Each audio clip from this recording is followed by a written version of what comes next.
Hello mga kasikas TV, siling na naman tayo. Marami naman tayong makasalubong nito ng mga barko. Malalaki, maliliit. Kung bago ka pa lang sa aking channel, click the button below and subscribe.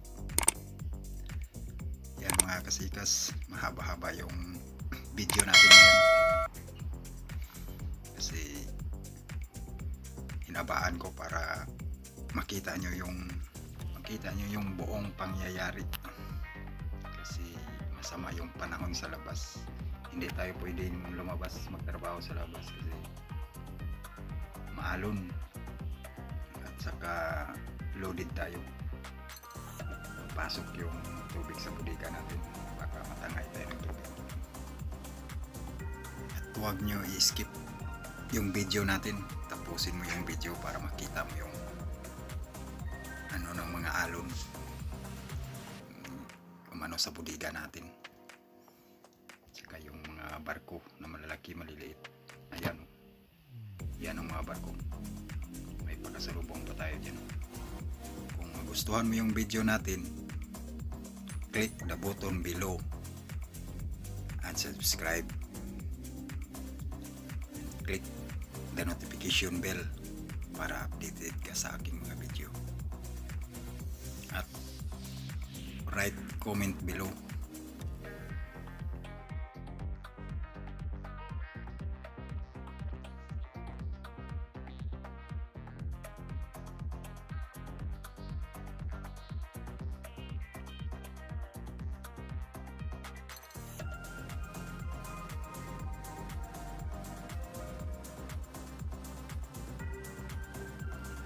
Yan na yung mga alon kasikas. Yan yung silakihang mga alon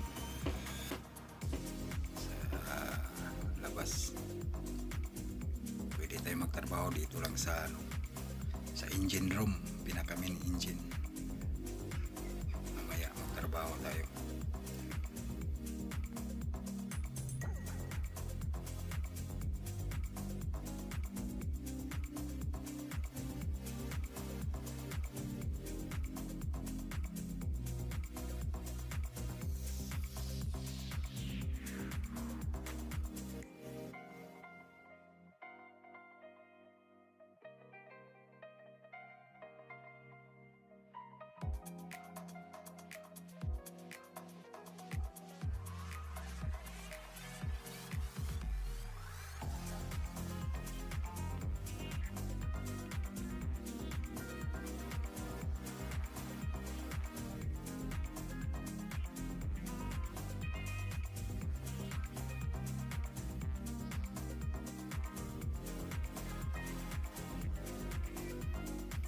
Yan na yung alon malalakas. Yan na mga kasikas, nakakatakot nun yung mga alon na yan, pero hindi tayo lulubog kasi itong barko natin nakadesign para sa mga ganitong buhangin na mga karga. Kaya pag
mga kasikas, don't forget to like and share, subscribe, click the notification bell para updated ka sa aking mga video. Salamat pala sa panonood sa aking mga video kasikas. See you in next vlog kasikas. Thank you. Thank you. Thank you. Thank you. And thank you sa ating mga subscriber sa walang sawang pagsuporta nanonood sa aking mga